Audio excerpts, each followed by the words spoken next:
입니다. 다음에는 존경하는 정영교 의원님 질의해 주시기 바랍니다. 네, 화성정 전용기입니다. 정책시스템 질문 하나 드리겠습니다. 갭 투자 하신 거 없죠? 갭 투자 아닙니다. 따님도 전세 살고 있죠? 예. 근데 왜 사실이 아닌 걸로 이렇게 공격을 받고 계신지 잘 모르겠습니다. 저는 우리 국회가 가족까지는 좀 건들지 말았으면 좋겠다라고 하는데 동의합니다. 근데 실제로 지금까지 그렇게 해왔기 때문에 굉장히 좀 제가 대신해서 유감스럽다는 말씀을. 아닙니다. 제가 송구합니다. 예. 네. 저는 가족 문제 건들고 싶지 않으나 대응은 좀 해야 되겠습니다. 뭐 재산 한 270억 갖고 있는 의원들이 서민 청년 운운하는 거 저는 기가 찹니다.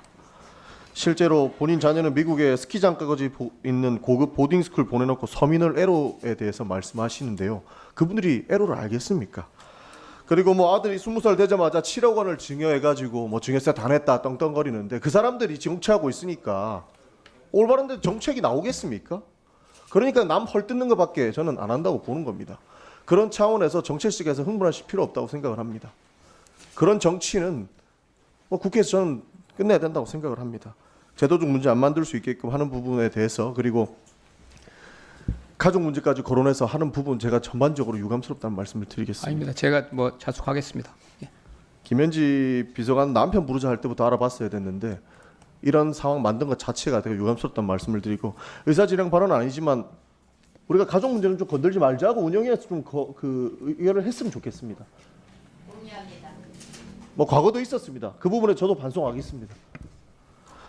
네. 누구 봐도 제가 찬성합니다. 네, 전반적인 부분에 대해서 저도 반성과 사과의 말씀을 드리는 거고요.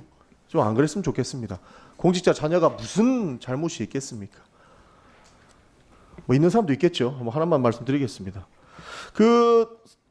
뭐 사생활 털기 TF다 뭐 이런 얘기 하는데 일반 공무원 다 텁니까? 이번에요? 예. 아닙니다. 예. 근데 왜 이렇게 다 털 것처럼 얘기하죠? 계엄에 가담했다는 의심을 받는 경우 한정합니다.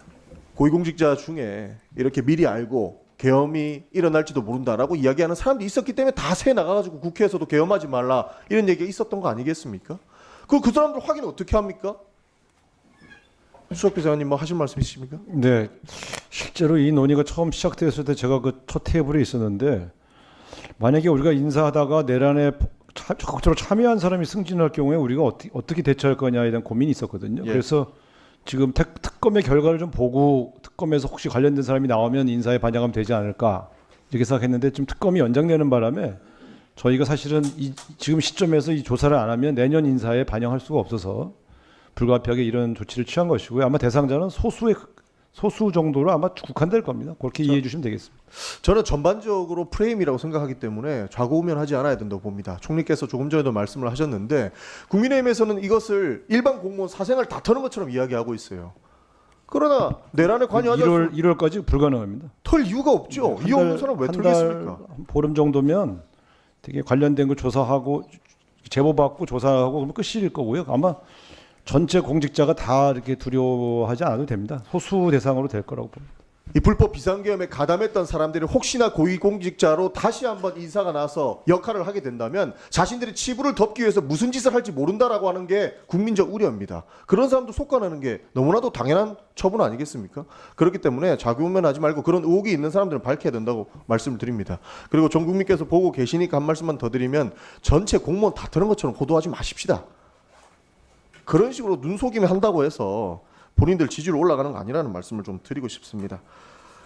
그리고 뭐 위증 관련해서 정책자님 하실 말씀이 있으신 것 같은데 조금 전에도 제가 말씀드렸지만 14일에 원래 그 부동산 정책들은 그 주심위에서 하는 거 아닙니까? 주심위에는 민간인들도 있어요. 그 사람이 공표된 내용을 어떻게 알고 정책을 짜겠습니까? 그 주택정책 대통령실에서 다 짜는 겁니까? 예, 그 두 가지인데요. 전 의원님 말씀하신 대로 통계법에 보면 통계는 공표할 때입니다.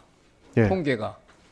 그래서 그 공표한 시점은 15일 오후 2시였기 때문에 13, 14일 날은 뭐 부처에 미리 가고 이런 것과 관계없이 그거는 살아있는 통계라고 보기 어렵습니다. 통계법상. 그리고 두 번째, 주정심은 주택법 시행령에 보면 판단할 때를 기준으로 그 통계를 기준으로 하도록 되어 있습니다. 그래서 적법하게 이루어진 거고요. 그 사안에 대해서는 국회에서도 많은 논란이 있었고 또 행정 소송이 제기돼 있기 때문에 법원의 판단을 따르면 예.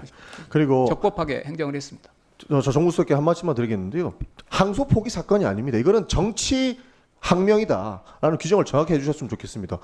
검사들이 공무원임에도 불구하고 공무원 신분임을 망각하고 본인들이 정치적 메시지를 내고 하는 것에 대해서 어떻게 용서할 수 있겠습니까? 그렇기 때문에 항소 포기라는 프레임에 들어가지 말고 검사들의 정치 항명에 대해서는 명백하게 잘못을 바로잡아 주실 것을 요청드리겠습니다. 어디 뭐 의원님이야 그렇게 말씀할 수 있지만 대통령실에서 그렇게 규정하기는 좀 어려운 점이 있으니까 양해해 주시고요. 저희 대통령실은 이 문제에 대해서 뭐 특별히 관여한 바 없고 앞으로도 법무부 장관이 중심이 돼서 후속 조치를 취해 나가도록 그렇게 알고 있습니다.